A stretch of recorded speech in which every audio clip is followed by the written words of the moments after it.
Bismillahirrahmanirrahim. Assalamualaikum warahmatullahi wabarakatuh. Innal hamdalillah nahmaduhu wa nasta'inuhu wa nastaghfiruh wa na'udzu billahi min shururi anfusina wa min sayyiati a'malina. May yahdihillahu fala mudilla lahu wa may yudlil fala hadiya lahu. Asyhadu an la ilaha illallah wahdahu la syarika lahu wa asyhadu anna Muhammadan abduhu wa rasuluh. يا أيها الذين آمنوا اتقوا الله حق تقاته ولا تموتن إلا وأنتم مسلمون يا أيها الناس اتقوا ربكم الذي خلقكم من نفس واحدة وخلق منها زوجها وبث منهما رجالا كثيرا ونساء واتقوا الله الذي تساءلون به والأرحام إن الله كان عليكم رقيبا يا أيها الذين آمنوا اتقوا الله وقولوا قولا سديدا يصلح لكم أعمالكم ويغفر لكم ذنوبكم ومن يطع الله ورسوله فقد فاز فوزا عظيما أما بعد فإن أصدق الحديث كتاب الله وخير الهدي هدي محمد صلى الله عليه وعلى آله وسلم وشر الأمور محدثاتها فإن كل محدثة بدعة wa kullu bid'atin dhalalah wa kullu dhalalatin finnar. Thumma amma ba'd. Ahibati fillah, ikhwani wa akhwati fillah rahimani wa rahimakumullah. Al-Imam Al-Hasan Al-Basri rahimahullahu ta'ala, beliau pernah berkata, babun minal ilmi yata'allamuhu al-mar'u khairun lahu minad dunya wa ma fiha. Satu bab ilmu yang dipelajari oleh seseorang itu lebih baik daripada dunia beserta isinya. Ini menunjukkan tentang pahala yang besar yang Allah berikan kepada orang-orang yang belajar ilmu din. Dan alhamdulillah kita di malam ini menyelesaikan, insyaallah ta'ala akan menyelesaikan satu bab istiqbalil kiblah, bab menghadap kiblat. Kita masih dalam kitab As-Shalah, dan yang akan kita bahas insyaallah ta'ala dalam kesempatan yang mulia ini adalah hadis yang ke-74 dari kitab Umdatul Ahkam. An Anas bin Sirin, dari Anas bin Sirin qol, dia berkata, istaqbalna Anasan hina qadima minasyam. Kami menyambut Anas. Anas di sini maksudnya Anas bin Malik ketika datang dari Syam. Falakinahu bi'ainit tamr, dan kita menemuinya di Ain Tamr. Fara'aituhu yusalli ala himar, dan aku melihatnya beliau salat di atas keledai. Wa wajhuhu min dzal janib, sedangkan wajahnya mengarah ke arah sini. Kata beliau, yakni an yasaril qiblah, dari sebelah kiri kiblat. Fakultu, maka aku berkata, ra'aituka tusalli li ghairil qiblah, aku melihat engkau salat menghadap tidak ke kiblat. Faqal, kemudian Anas bin Malik menjawab, laula anni ra'aitu Rasulullah sallallahu alaihi wasallam yaf'aluhu ma fa'altuhu. Seandainya aku tidak melihat Rasulullah sallallahu alaihi wasallam melakukannya, maka tidak aku lakukan. Hadis ini dikeluarkan oleh Al-Bukhari dalam sahihnya dan juga oleh Imam Muslim dalam sahihnya. Di sini Anas bin Sirin, beliau adalah seorang tabi'in, Ibnu Sirin, ya,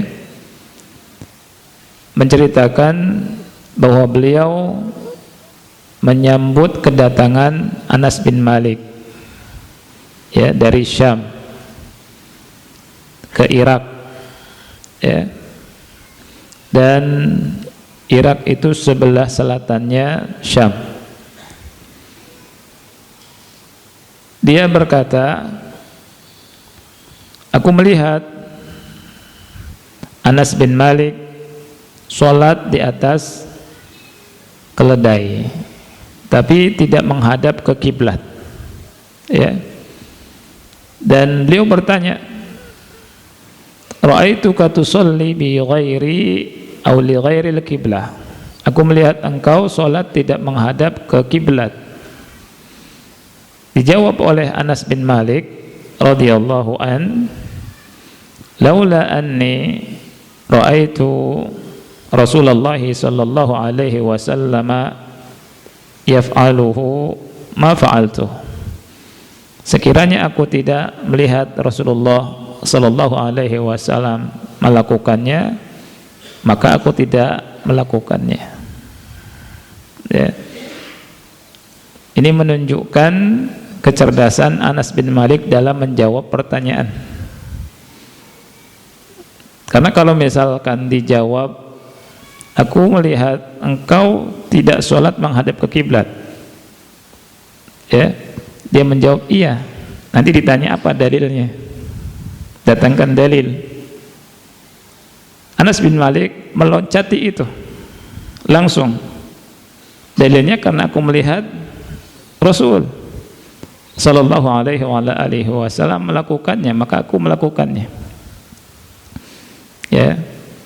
Dan dari sini ikhwan yang Allah muliakan, para sahabat Rasul kita sallallahu alaihi wasallam itu tidak melakukan sesuatu melainkan ada contoh dari Rasul kita sallallahu alaihi wasallam, sehingga di antara mereka berkata, kullu ibadatin lam yata'abbadha Rasulullah sallallahu alaihi wasallam fala ta'abbaduha.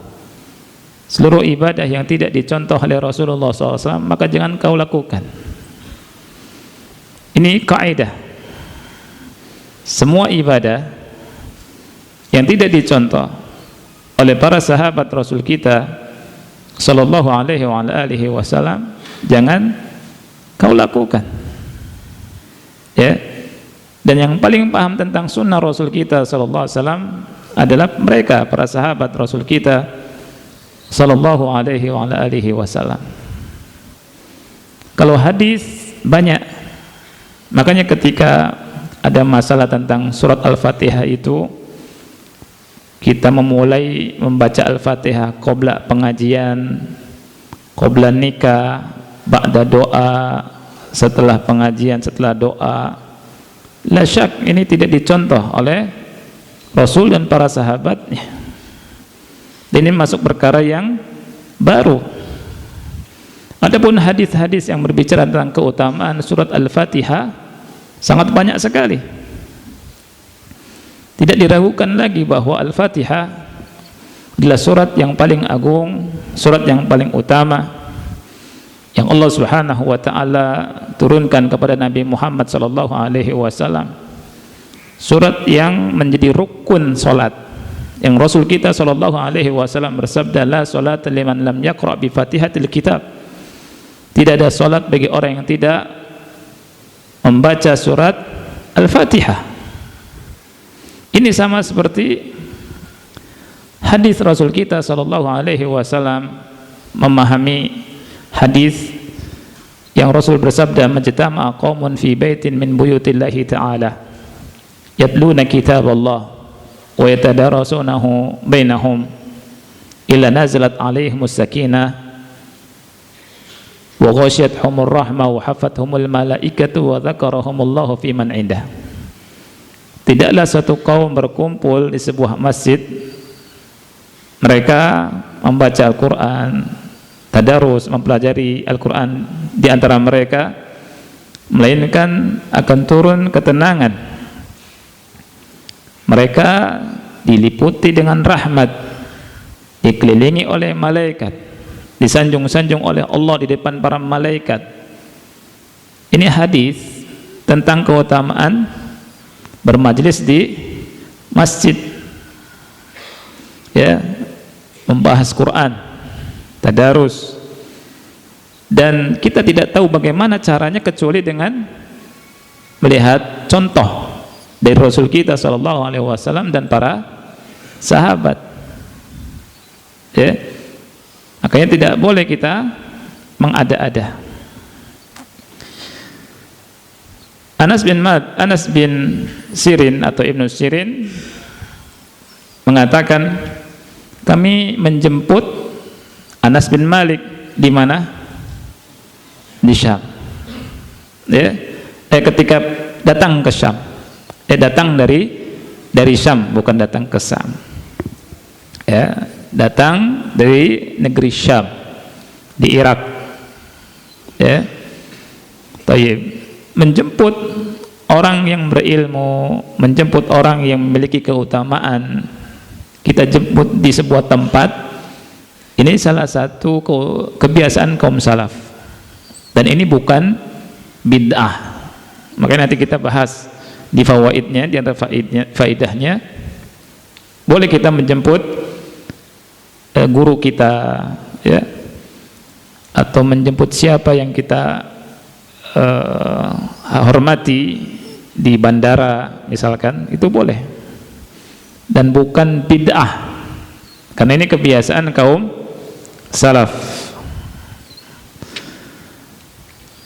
Baik, di antara faedah yang bisa kita ambil dari hadis yang mulia ini, yang pertama, al-faidatul ula, anna min adati salafi istiqbal ahli syaraf wal ilm wal jah, liqaulihi istaqbalna Anasan fala yunkaru ala man kharaja mathalan ila al-matari liyastaqbila kabiran aw syarifan aw aliman aw ma ashba dhalik, la yuqalu inna hadhihi bid'atun li'annahu min ahdi salafi rahimahumullah. Di antara kebiasaan salaf, ya, di antara adat kebiasaan kaum salaf adalah menjemput, ya, menjemput atau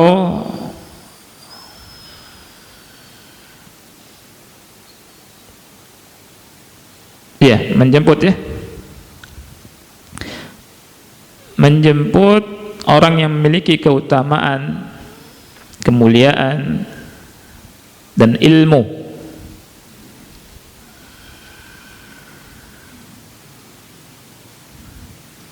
Ini didasari dengan perkataan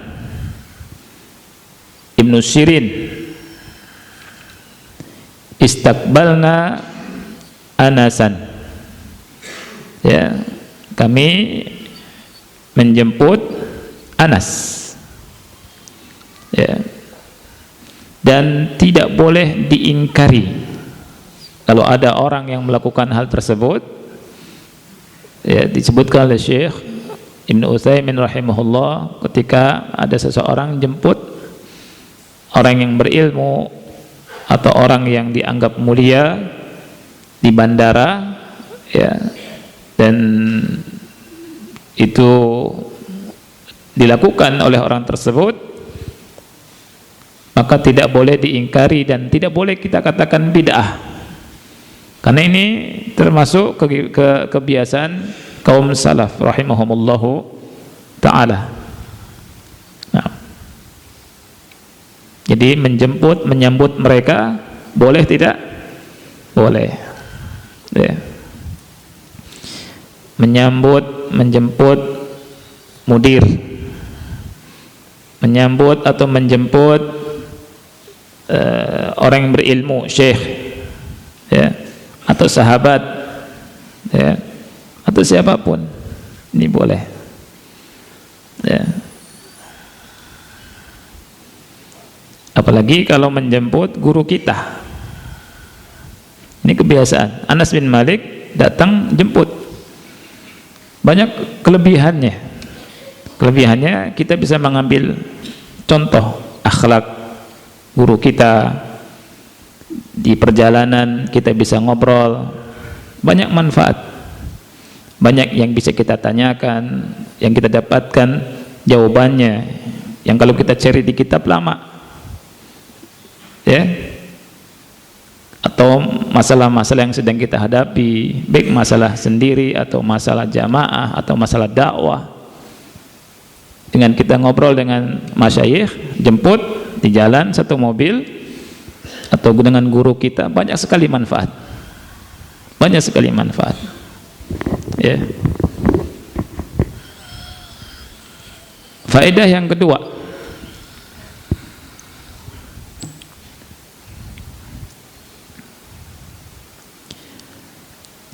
jawazus salati 'alal himar, bolehnya salat di atas keledai.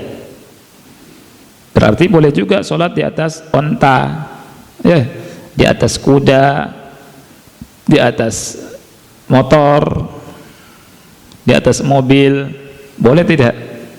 Tapi dengan syarat, kalau antum nyepir motor, nyepir mobil, hati-hati.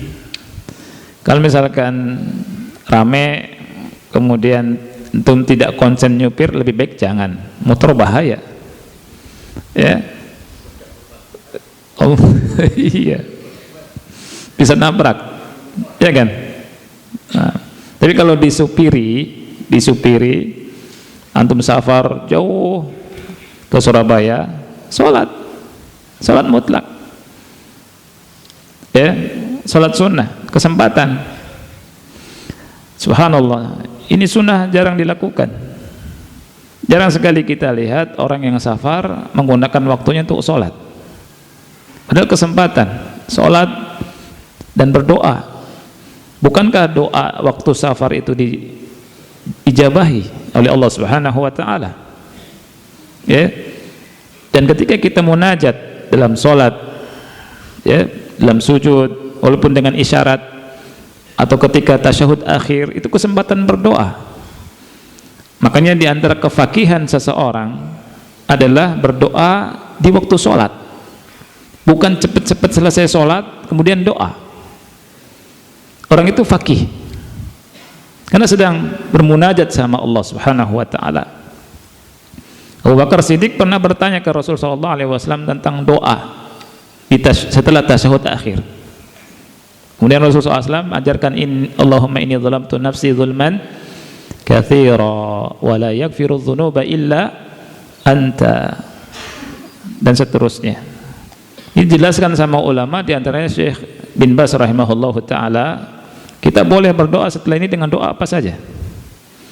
Kepentingan dunia kita doa di sholat, jangan buru-buru selesai sholat kemudian doa. Di sholat kesempatan, sekali lagi di mana? Di sholat, sekali lagi di sholat, ya, kesempatan.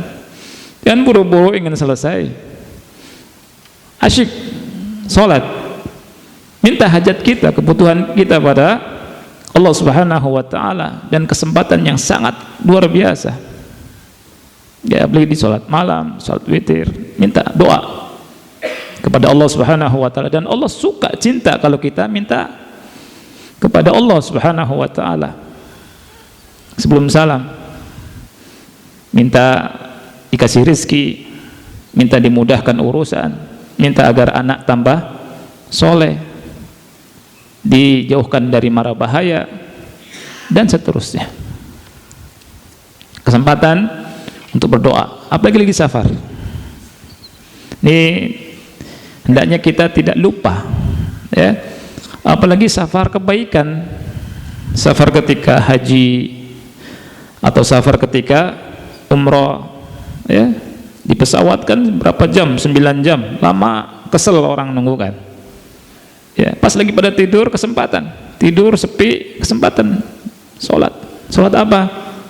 Mutlak bisa, ya, sholat mutlak, sholat witir kalau malam. Kemudian berdoa, minta sama Allah Subhanahu wa ta'ala, Allah kabulkan doa-doa. Subhanallah. Dan banyak orang yang terharamkan dari fikih ini. Jadi faedah yang kedua adalah bolehnya sholat di atas tunggangan, di atas keledai. Ya, di sini sahabat Anas bin Malik radhiyallahu anhu sholat di atas keledai, sebagaimana yang dinyatakan oleh Ibnu Sirin. Kata Ibnu Sirin, fara'aituhu yusalli ala himar, aku melihatnya sholat di atas keledai. Tapi sholat ini sholat sunnah atau sholat wajib? Sholat sunnah, karena tidak menghadap kiblat.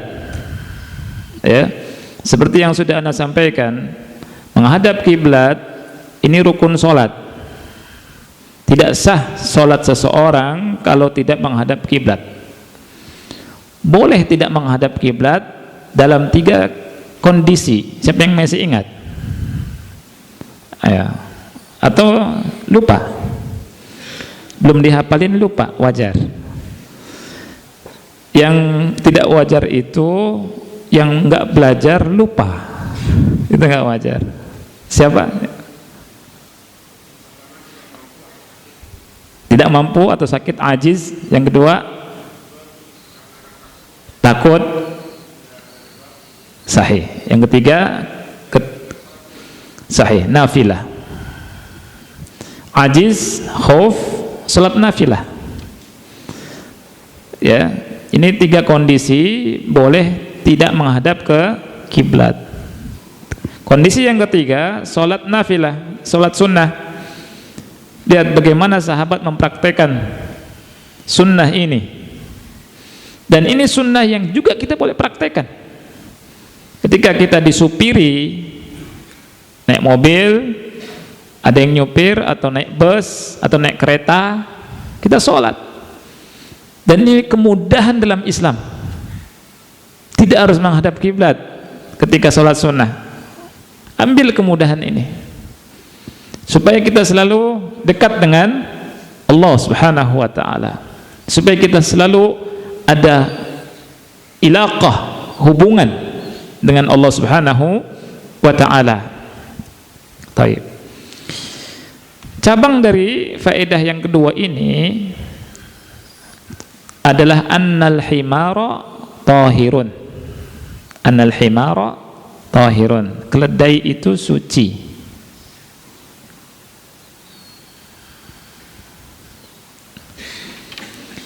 Kalau tidak suci, tidak sholat di atasnya.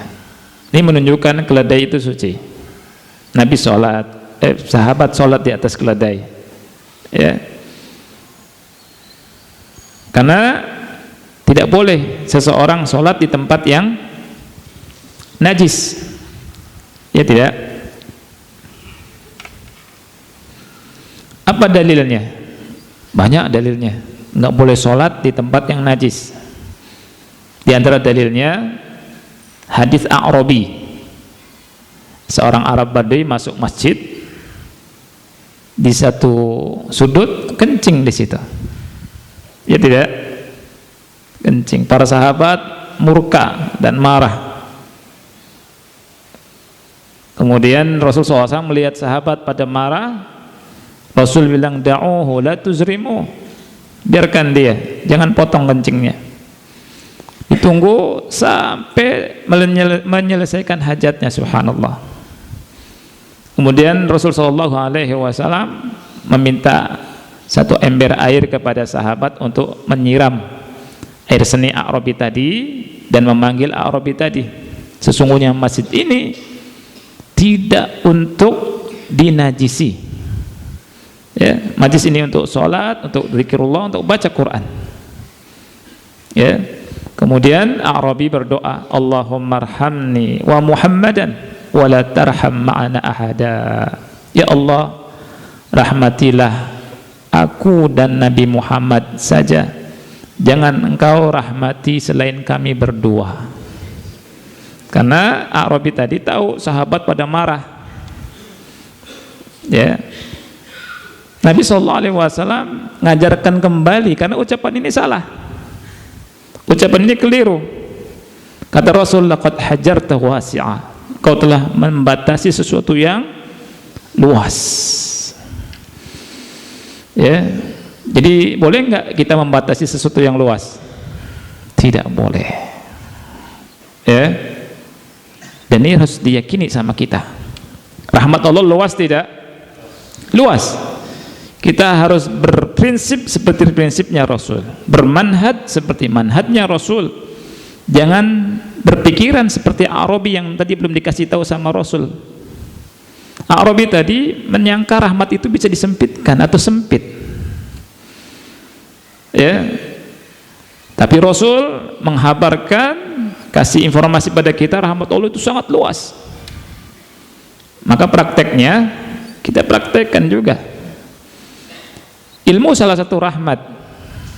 Ilmu Allah luas tidak? Luas. Jangan kita batasi hanya dalam satu tempat. Sebagian kita, oh kalau tidak belajar di Madinah kayaknya nggak dapat ilmu. Sebagian kita, kalau tidak belajar di Mekah kayaknya nggak dapat ilmu.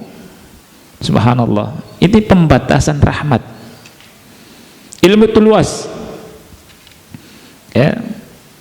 Ulama kutubus sittah, yang nulis kutub sittah. Kutubus sittah itu apa sih? Siapa yang tahu? Sahih Bukhari, Muslim, Abu Dawud, Nasai, Tirmidzi, Ibnu Majah. Ini kutubus sittah, kitab hadis yang 6. Ikhwan dan akhwat yang Allah muliakan, hendaknya kita punya perhatian dengan kutubus sittah. Ya, kalau belum punya kutubus sittah di rumah, beli. Jadikan lemari kita ada kutubus sittahnya. Ada Sahih Bukhari, Muslim, Abu Dawud dan seterusnya. Kenapa? Karena hadis-hadis Rasul kita sallallahu alaihi wasallam beredar dari kutubus sittah ini. Ya. Kita ada maktabah kutubus sittah. Ada ikhwan bilangkan, Ustaz, Anda sudah menyelesaikan kutubus sittah. Subhanallah. Ternyata Iqra yang 6. Iqra 1, 2, 3, 4, 5, 6. Subhanallah. Ini kutubus sittah betul, tapi Iqra alif abatasa, ya enggak? Nah, itu kutubus sittah. Itu yang nulis, penulisnya kebanyakan bukan orang Arab. Al-Imam Al-Bukhari orang mana? Bukhara dan seterusnya. Ya, nggak dibatasi. Contoh yang lain, rizki, masalah harta, nyari rizki, nggak boleh kita batasi. Oh, kalau nggak di Jakarta kayaknya nggak dapat duit. Kalau nggak kerja di Jakarta mafi fulus. Subhanallah, kayaknya rahmat tuh cuma di Jakarta doang. Kayaknya kalau nggak kerja di kantor A terus itu kayaknya nggak dapat duit. Subhanallah. Padahal rezeki di mana-mana. Ya, jangan berpikiran seperti pemikirannya Arabi yang belum dikasih tahu. Rezeki luas. Jakarta, Bekasi, Depok, ya. Ciamis, Jawa Tengah, Jawa Barat, Sumatera, Kalimantan, Irian Jaya, sampai ke luar negeri. Rizki Allah sangat luas, jangan dibatasi. Nah ini dalilnya, dalil bahwa tidak boleh sholat di mana? Di tempat yang najis adalah diantara dari Arabi tadi. Rasul siram, para sahabat siram dengan air. Kemudian ada dalil khusus, surat Al-Hajj ayat 26. Allah Ta'ala berfirman, وَطَهِّرْ بَيْتِيَ لِلطَّائِفِينَ وَالْعَاكِفِينَ وَالرُّكَّعِ السُّجُودِ. Sucikanlah rumahku. Lihat, sucikanlah rumahku. Baiti, untuk orang-orang yang tawaf, orang yang i'tikaf, ya, dan untuk orang yang tawaf dan sujud. Itu.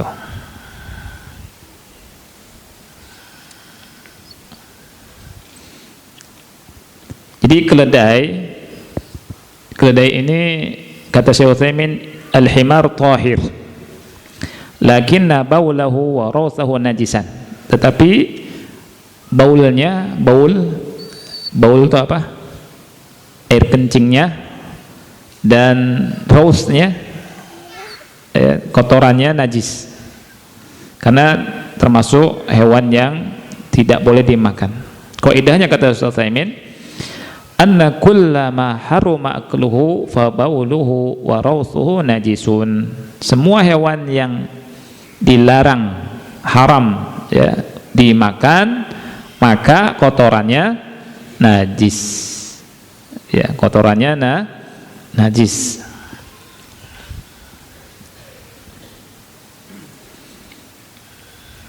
Berarti hewan yang halal dimakan, kotorannya najis tidak? Kotorannya najis tidak? Tidak najis. Contohnya apa? Hewan yang halal dimakan. Ayam. Kotoran ayam najis tidak? Tidak najis. Kambing, bebek, kerbau, sapi, onta, kotorannya najis tidak? Tidak. Loh kok nggak najis? Apa? Hah? Iya, dari piaraan. Tapi bau, gimana bau? Kalau bau lain masalah, ya tidak? Kalau bau, ayam juga bau. Tapi najis tidak najis. Tidak semua yang bau najis. Tapi disucikan. Jangan antum mentang-mentang enggak najis nih. Antum melihara ayam, kaos antum kena kotoran ayam, masuk sholat, samping kanan samping kiri bubar. Ya, ini lain masalah, akhi.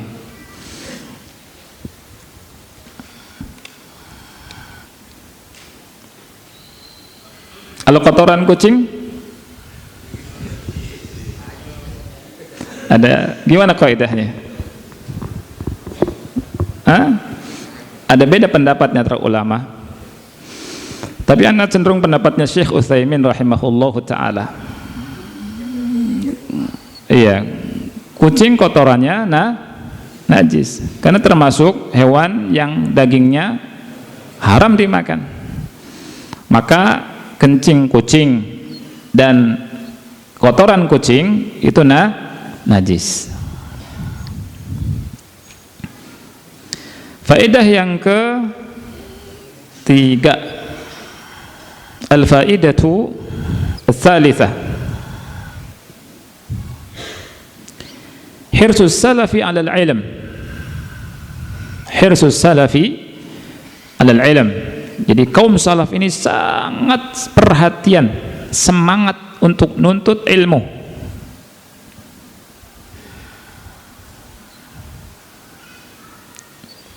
Dalilnya ini, hadis ini, Anas bin Sirin itu menyambut siapa? Anas bin Malik. Bukan hanya disambut, tapi ingin dapat apa? Ilmu. Bertanya kepada Anas bin Malik. Apa yang dilakukan oleh Anas bin Malik ditanyakan. Subhanallah. Dan salah satu kelebihan kita bergaul dengan ahlul ilm, banyak hal yang dulu kita nggak tahu jadi tahu. Ya, Ana pernah cerita mungkin di sini. Ana waktu lulus SMA di pesantren, di sebuah pesantren, ada guru Syekh namanya Abu Afra, lulusan Fakultas Hadis Madinah, ya, dari Sudan. Waktu itu Ana jadi ketua kelas, ketua pesantren. Beliau sering sama Ana, dia bilang, antum tangan kanan, tayyib. Terus di dapur biasa kita makan tidak pakai sendok, makan pakai tangan, ya tidak? Waktu itu anak pahamnya sunnah begini, ya, dia pakai sendok. Saya bilang, Syekh, anta nggak nyunah, langsung sikat aja gitu, ya. Biasanya orang nggak punya ilmu langsung Iya. Kenapa dia bilang? Kenapa nggak pakai tangan? Saya bilang, sunnahnya pakai tangan. Gitu. Terus dia bilang, coba perhatikan tangan antum. Anda pas lagi ini diam, jangan diangkat. Pas lagi makan nasi begini saya. Dia tanya, Rasul makan dengan berapa jari? Hah? 3 jari. Sekarang anta itu berapa jari? Apa ini? 5 jari. Terus saya bilang pakai sendok. Mana nih sendok? Begini dia pegang, ya kan? Lihat, anda pakai berapa jari? 3 jari. Dia bilang, Syekh Albani bilang, makan pakai sendok aqrab ila sunnah, mendekati ke sunnah karena 3 jari. Jadi banyak hal, ikhwan yang Allah muliakan, yang kadang kita ketika bergaul sama orang yang berilmu jadi tahu. Nah,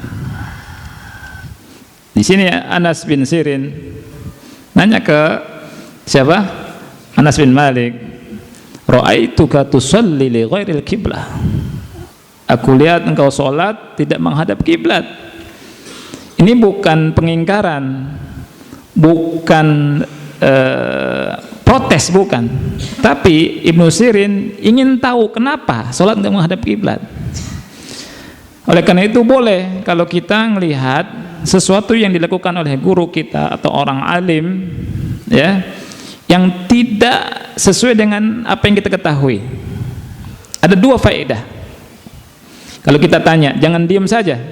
Kita tanya, ada 2 faedah. Faedah yang pertama, bisa jadi si alim itu lupa. Ya tidak? Kita tanya, oh iya, saya lupa, saya salah.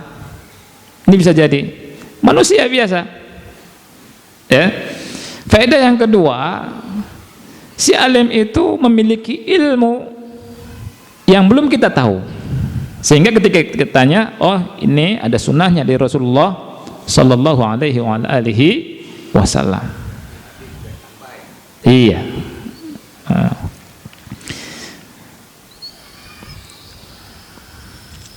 Baik. Faedah yang keempat,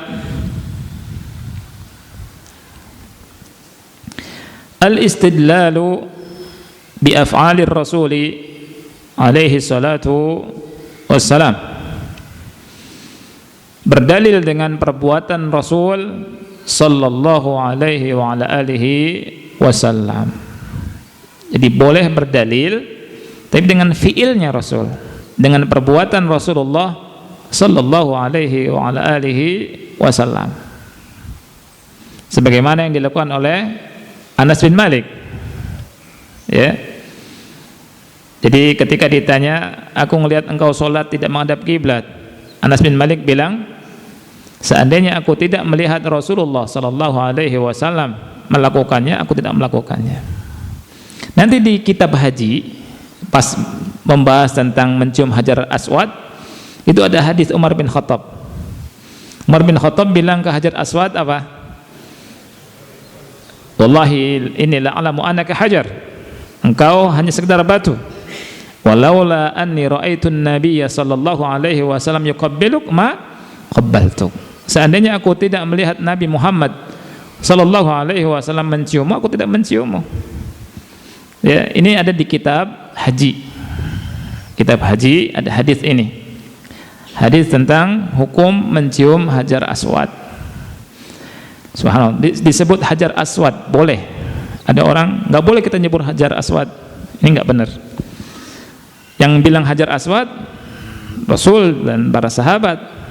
Ya, ada hadis Ibnu Abbas radhiyallahu an berkata bahwa Hajar Aswad itu turun dari surga. Ya, hadis Ibnu Abbas, Hajar Aswad turun dari surga. Awalnya kata beliau itu sangat putih, asyaddu bayadun minal laban, lebih putih dari susu.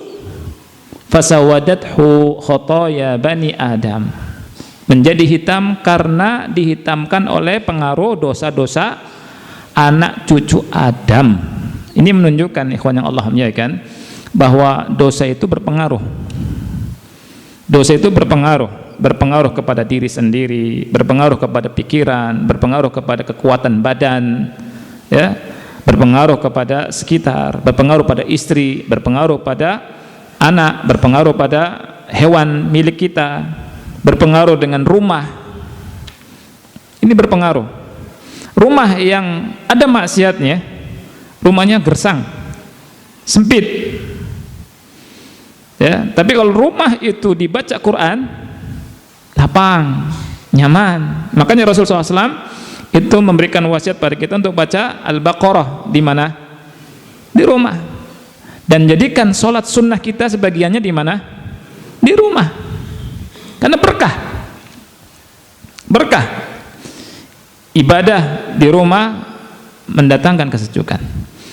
Makanya kita waktu zaman dulu, Masya Allah, walaupun belum ada macam-macam, ba'da maghrib kita dengar orang tua kita ngaji, pada subuh orang tua kita ngaji, enak enggak? Enak, rumahnya adem. Dan kita dengar kalau jalan pada ngaji, dilanggar di musola, masjid pada ngaji, di rumah-rumah ngaji, pada subuh juga demikian. Yang terdengar itu Masya Allah. Tapi sekarang yang terdengar apa? Banyaknya musik, dangdutan, sinetronan, ya, la haula wala quwwata illa billah. Maka rumahnya ya itu.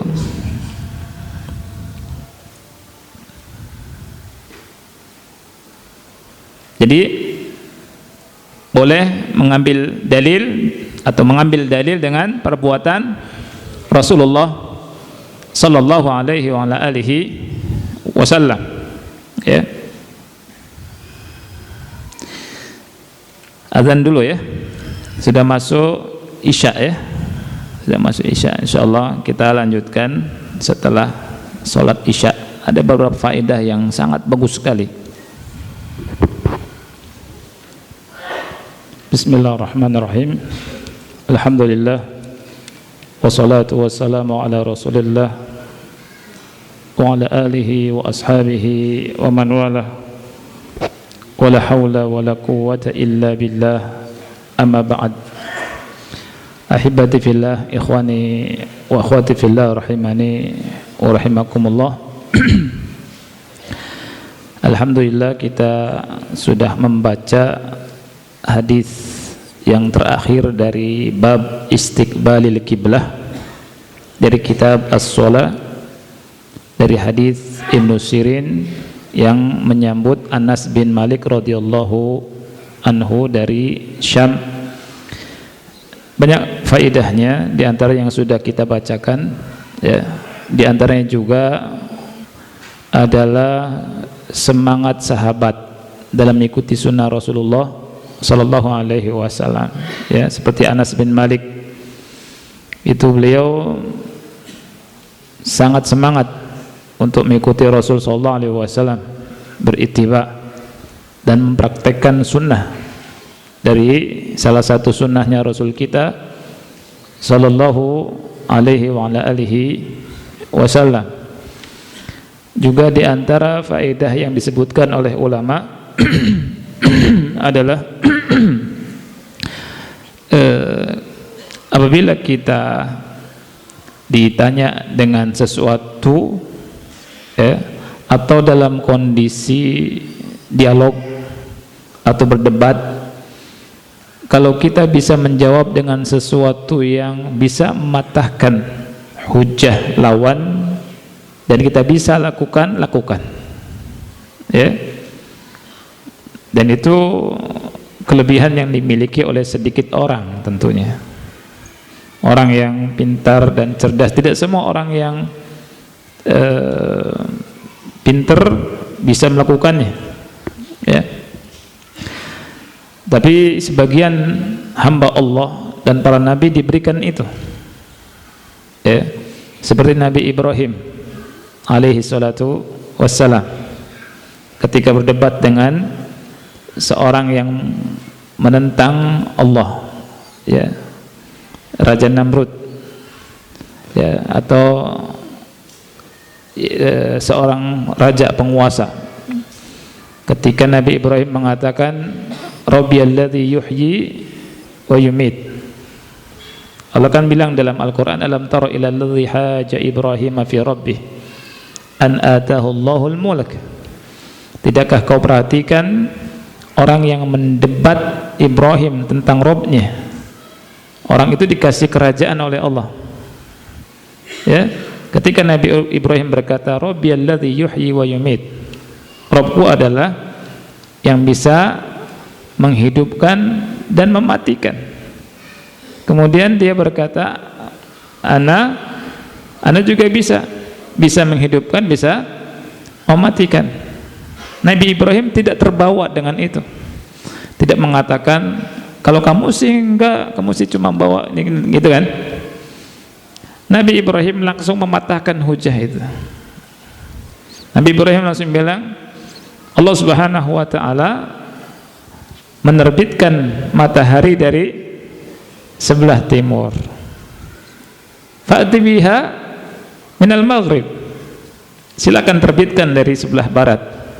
Allah menerbitkan dari sebelah timur, Anda bisa nggak terbitkan matahari dari sebelah barat? Fabuhitalladzi kafar, terdiamlah orang kafir itu. Wallahu la yahdil qaumadz zalimin, dan Allah tidak memberi petunjuk kepada orang yang zalim. Nah ini, jadi ketika kita berdialog, kalau bisa mematahkan hujah musuh dengan sesuatu yang Masya Allah, itu bagus sekali. Tapi ada beberapa pertanyaan ikhwan yang Allah muliakan.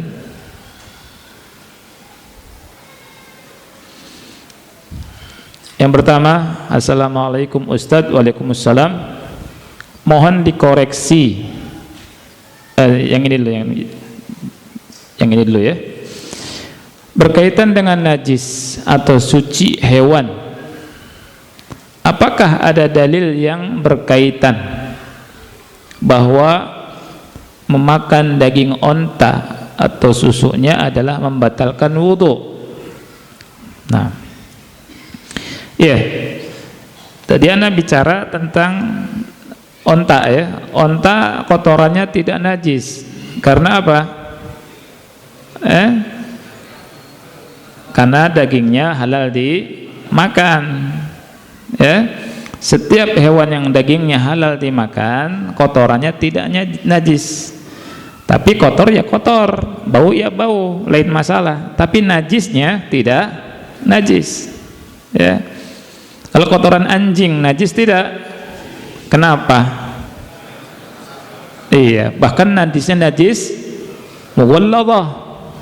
Ya, najis ada 3, najis mughalladah, najis mutawassithah, najis mukhaffafah. Kalau enggak salah Anda sudah jelaskan. Nah, adapun tentang memakan daging onta, apakah membatalkan wudu atau tidak? Jawabannya iya, membatalkan wudu. Apa dalilnya? Dalilnya hadis Jabir bin Abdullah radhiyallahu an, dalam hadis Muslim. Nabi SAW pernah ditanya, ana tawadda'u min luhumil ibil, apakah kita wudu lagi setelah makan daging onta? Rasul SAW menjawab, na'am, iya. Kemudian ditanya lagi, ana tawadda'u min luhumil ghanam, apakah kita berwudu setelah makan daging kambing? Rasul bilang, in syi'ta, kalau engkau mau. Ya, dibedakan oleh Rasul SAW antara makan daging onta dengan makan daging kambing. Makan daging onta wudu lagi, kata Rasul, na'am, wudu lagi. Ini menunjukkan kalau kita makan wudu kemudian pergi ke Hashibasha, restoran onta, makan daging onta di Madinah ada kan. Nah, terus mau sholat, wudu lagi tidak? Wudu lagi, ya, wudu lagi dengan dasar hadis ini. Ya. Tapi kalau makan daging kambing, in syi'ta, maksudnya apa? Kalau mau langsung sholat boleh, kalau wudhu lagi juga boleh, nggak apa-apa, dibedakan. Ada yang bertanya apa hikmahnya, ya, dibedakan. Kalau daging onta kenapa wudhu lagi, hikmahnya apa? Subhanallah, Syekh Utsaimin rahimahullah tentang masalah hikmah ini, hikmah ada 3. Ada hikmah yang diketahui oleh orang alim dan orang bodoh, orang awam. Ada hikmah yang tidak diketahui kecuali oleh orang alim. Ada hikmah yang tidak diketahui oleh semua, ya. Hikmah yang diketahui oleh orang alim dan orang bodoh, siwakan. Orang tidak berilmu pun, orang awam pun tahu kalau siwakan itu untuk membersihkan gigi. Rasulullah SAW bersabda, as-siwak matharatun lil fam mardatun lirab. Siwak itu membersihkan mulut dan mendatangkan keridhaan Allah. Ada hikmah yang tidak diketahui oleh kaum awam seperti kita. Ulama yang tahu di antaranya ini, hikmah kenapa makan daging onta itu wudu lagi. Ya, macam-macam dijawab sama ulama. Di antaranya hikmah yang paling mendekati kata Syekh Utsaimin yang benar adalah karena onta itu dicipta dari apa? Khuliqat min syayatin. Dicipta dari syaitan. Sifatnya syaitan. Syaitan panas, ya, maka didinginkan dengan wudu, ya, suka nyeruduk. Nah itu syaitan, ya. Ini hikmahnya. Orang nggak baca hadis nggak tahu, ya. Ada hikmah yang orang awam nggak tahu, ulama pun nggak tahu. Contohnya apa? Salat subuh 2 rakaat. Kenapa salat subuh 2 rakaat? Kenapa salat isya 4 rakaat? Kenapa salat maghrib 3 rakaat? Anak tidur pada isya sampai bangun subuh, seger kok 2 rakaat. Tapi anak habis jalan-jalan isya kok 4 rakaat, capek. Kan itu. Bagusnya subuh 4 rakaat, isya 2 rakaat. Ya. Ini dikembalikan ke mana? Ke syariat. Ali bin Abi Thalib pernah berkata, "Lau kana ad-dinu bir-ra'yi, lakana asfal al-khuf aula bil mashi min a'la." Seandainya agama dibangun di atas akal, niscaya bawah sepatu khuf lebih utama diusap daripada yang atasnya. Kalau dengan akal, ya tidak. Abu Hanifah rahimahullah pernah berkata, "Lau kana ad-dinu bir-ra'yi, laqultu biwujubil ghusli minal bauli wala biwujubil ghusli minal mani." Kata Abu Hanifah, seandainya agama dibangun di atas akal, aku akan berpendapat setiap habis kencing wajib mandi wajib.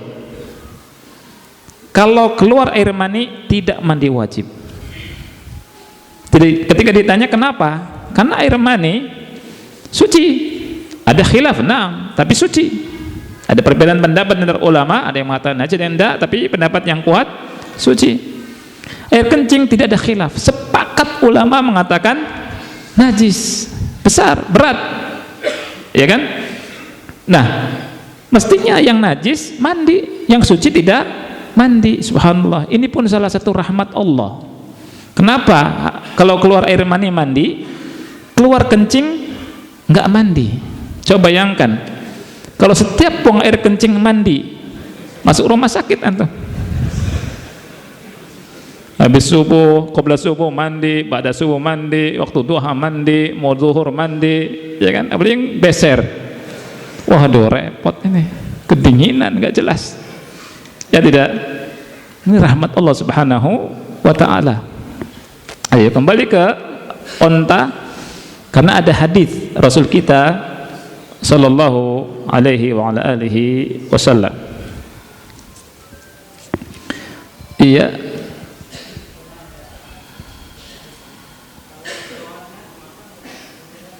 Kalau jeroannya dimakan onta. Wallahu a'lam. Wallahu a'lam. Wallahu a'lam. Boleh nanti dibawa. Ya. Pertanyaan berikutnya, Assalamualaikum Ustaz, mohon dikoreksi Ustaz, ada kawan yang berpendapat tidak suka kelompok salafi karena salafi merasa paling benar, paling masuk surga sendiri.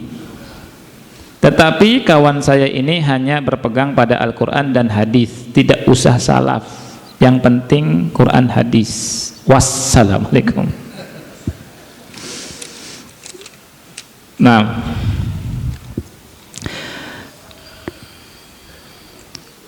perkataan kawan antum ya tidak suka kelompok salafi mungkin karena tidak punya ilmu,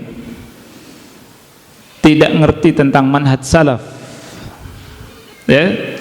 Maka antum kasih tahu, kesempatan ngasih tahu tentang manhaj salaf. Manhaj tata cara beragama itu kembali ke kaum salaf. Apa dalilnya? Banyak. Di antaranya surat At-Taubah ayat yang ke-100. Allah Ta'ala berfirman, "Was-sabiquna al-awwaluna minal muhajirin wal ansar walladzina ittaba'uuhum bi ihsan radhiyallahu anhum wa radu'an wa 'adda lahum jannatin tajri tahtaha al-anharu khalidina fiha abada." Dzalika madza? Dzalikal fawzul 'adzim. Oke? Ada huwanya tidak? Saya lupa. Dzalika huwal fawzul 'adzim. Ada ayat enggak? Takutnya salah baca. Ada Quran tidak? Antum buka. At-Taubah ayat 100. Ya? Dzalika Dzalikal fawzul 'adzim. Enggak ada huwanya. Baik. Lihat ya, was-sabiqunal awwalun. Generasi awal kaum muslimin, para sahabat. Minal muhajirin wal ansar, dari kalangan muhajirin dan ansar. Sahabat, ini generasi sahabat. Walladzina ittaba'uhum bi ihsan, dan orang yang mengikuti mereka dengan ihsan, dengan baik. Lihat, yang mengikuti mereka dengan baik. Apa kata Allah?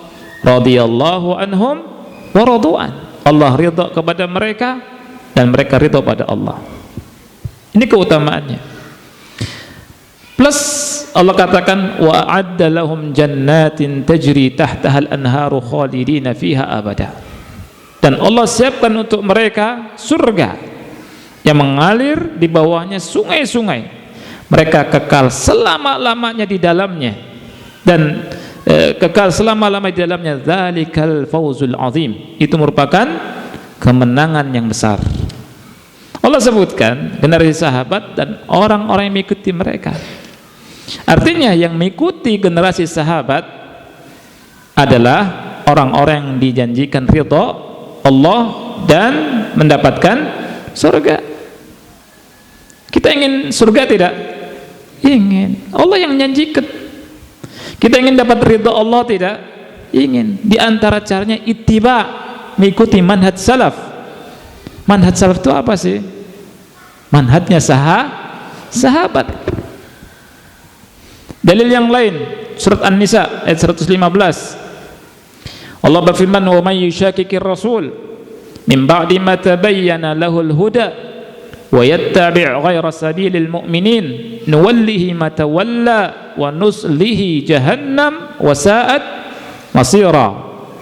Wa may yushaqiqir rasul, barang siapa yang menentang rasul, min ba'di ma tabayyana lahul huda, setelah jelas baginya petunjuk, wa yattabi' ghayra sabilil mu'minin, dan dia mengikuti jalannya selain kaum mukminin.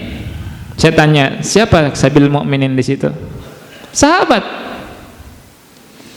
Ya, nuwallihi ma tawalla, kami sesatkan dia, kami palingkan dia ke mana arah dia berpaling.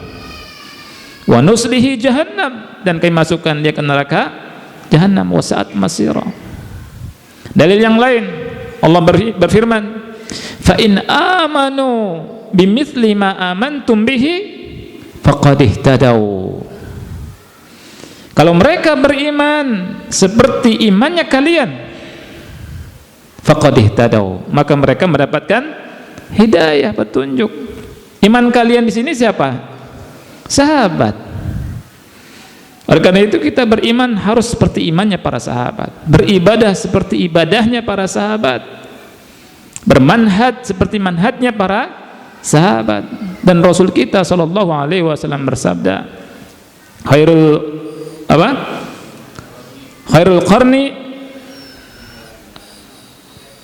ummati qarni, khairun nas qarni, thumma alladhina yalunahum, thumma alladhina yalunahum. Ini kata Rasul.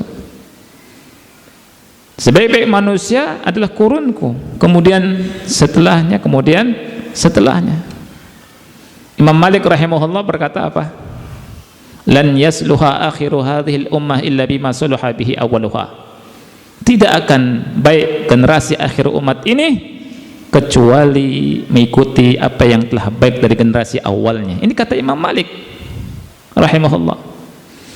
Jadi salaf itu adalah yang mendahului kita, salafus soleh, dari sahabat, tabi'in dan atba'ut tabi'in. Ini salaf. Orang yang mengikutinya disebut salafi. Dan kalimat salafi sama dengan sunni. Istilah salaf atau salafi itu nama lain dari ahlus sunnah, nama lain dari firqatun najiyah, nama lain dari at-taifatul mansurah. Yang Rasul SAW berkata apa? Apa kata Rasul SAW tentang taifah mansurah? Ada yang hafal enggak? Siapa yang ingat? Rasul bilang la tazalu ta'ifatun min ummati zahirina 'alal haqq la yadurruhum man khadhalahum hatta ya'ti amrullah wa hum 'ala dzalik. Akan senantiasa ada kelompok dari umatku yang mendohirkan al-haq, yang mendohirkan kebenaran zahir. Jadi al-haq, kebenaran pada mereka. Siapa yang berani menampakkan sunnah di masa sekarang, ikhwan? Ahlus sunnah, salafiyin. Siapa yang berani dan dengan senang, sukarela, bahagia, gembira, ya, menghidupkan sunnah-sunnah Rasul kita sallallahu alaihi wasallam? Salafiyun. Salafiyun. Tidak peduli dengan cecaan. La yadurruhum man khadhalahum. Tidak memudaratkan mereka orang-orang yang menghinakan mereka, mencela mereka, wahum ala dzalik, tetap mereka di atas hal itu. Subhanallah. Senantiasa akan ada sekelompok umatku yang mendohirkan al-haq, kata Rasulullah SAW. Ya. Dan yang ikuti disebut apa? Salafi. Salafi ini kelompok? Bukan kelompok sempalan. Antum cari ketuanya siapa? Enggak ada. Ada enggak ketuanya? Salafi ketuanya kelompok salafi ketuanya siapa misalkan? Ya, presidennya enggak ada, menterinya enggak ada, enggak ada kelompok. Tapi kalau dikatakan firqah najiyah mungkin, at-taifah al-mansurah mungkin, enggak ada kelompoknya salafi. Tidak ada ART-nya, nggak ada ketuanya, nggak ada wakilnya. Makanya ana pesan, jangan bikin kelompok-kelompok. Kelompok ini cinta itu, nggak usah. Salafiyun talabul ilmi, belajar agama.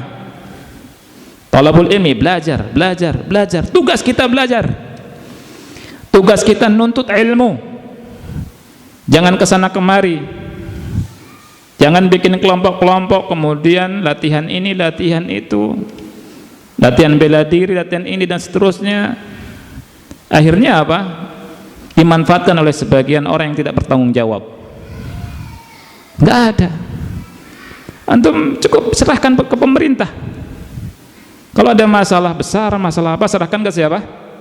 Pemerintah. Kita punya apa? Kita nggak punya senjata. Kita punya kitab. Pulpen ya ada. Dan nggak usah takut. Ngapain takut? Takut sama siapa? Gak ada yang ditakuti. Belajar, pahami, tadaburi, dakwahkan. Nah, ini ya, jadi nggak ada kelompok-kelompokan. Ada nggak ketuanya? Nggak ada ya. Nah, kasih tahu ya. Dan kalau dikatakan salafi merasa paling benar, dari mana paling benarnya? Orang yang mengatakan paling benar kepada kelompok tertentu atau kepada orang tertentu, dia merasa benar tidak? Saya tanya, kalau misalkan antum nih, dibilang sama teman antum, Anda merasa paling benar. Yang ngomong Anda merasa paling benar, ngerasa benar tidak? Ngomong begini. Hah? Iya, merasa benar juga. Iya kan? Jadi wajar. Kalau misalkan salafi, Anda salafi, iya saya salafi, mau apa? Mau apa? Saya salafi. Gitu. Harus bangga. Sekarang nih ikhwan, dua orang, gak usah ngomong salafi. Lah ya akhi, gak apa, bangga Anda salafi. Mau apa sekarang? Salafi enggak macam-macam. Enggak nyuruh orang memberontak, enggak nyuruh orang demo. Suruh belajar, taat pada Allah, taat sama ulil amri, selesai. Enggak ada kelompok macam-macam. Salafi takut sama siapa? Wahabi, oh itu tuduhan orang. Itu tuduhan orang. Gak usah takut. Harus bangga kita. Karena menisbatkan diri kepada salaf, sahabat, tabi'in dan at-tabi'in. Ya. Seperti itu. Jangan minder. Ya cemen. Iya. Kalau dibilang merasa paling benar, merasa paling masuk surga, nggak usah digubris.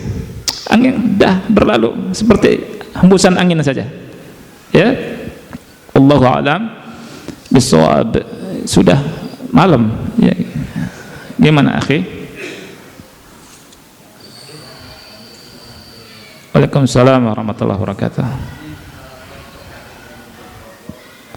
Apa Pak? Kelompok-kelompok. Iya. Betul. Bukan Al-Hud, surat Hud.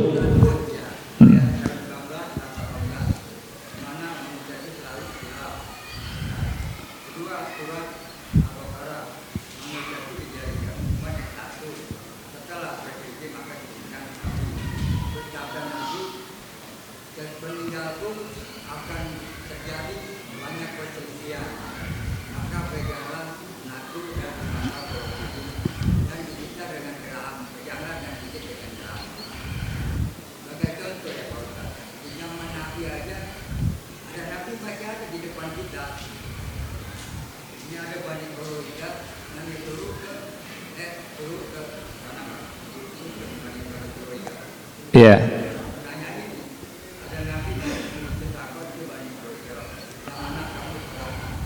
Kecuali di Bani Quraidah.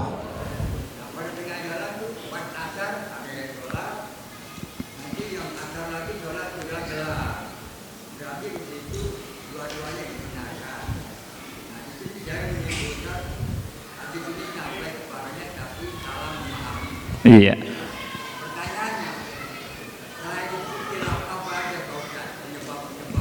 Oh, iya, betul. Banyak penyebabnya. Ya, tapi waktunya gak cukup. Antum, pertanyaan antum satu majelis khusus. Ada kitab bagus tulisan Ibnu Taimiyah rahimahullah, Raf'ul Malam an A'immatil A'lam. Itu menjelaskan tentang sebab-sebab perselisihan ulama. Di antara tadi yang tersebutkan. Ya, di antara juga adalah memahami hadis tersebut tentang sahih atau tidaknya. Perbedaan pendapat, ada yang mengatakan hadis ini sahih, ada yang mengatakan hadis ini dhaif, dan seterusnya. Ya, nah, itu mudah-mudahan nanti kita bahas di waktu tersendiri. Tapi enggak janji, nanti ditagih di akhirat. Iya, perlu. Ada 2 pertanyaan, mungkin anak tunda pekan depan ya. Iya, betul. Barakallahu fiik. Iya, masyaallah. Jazakallah khairan, Pak. Betul, iya. Kita akhiri ikhwan, subhanakallahumma bihamdika asyhadu an la ilaha illa anta astaghfiruka wa atubu ilaik. Assalamualaikum warahmatullahi wabarakatuh.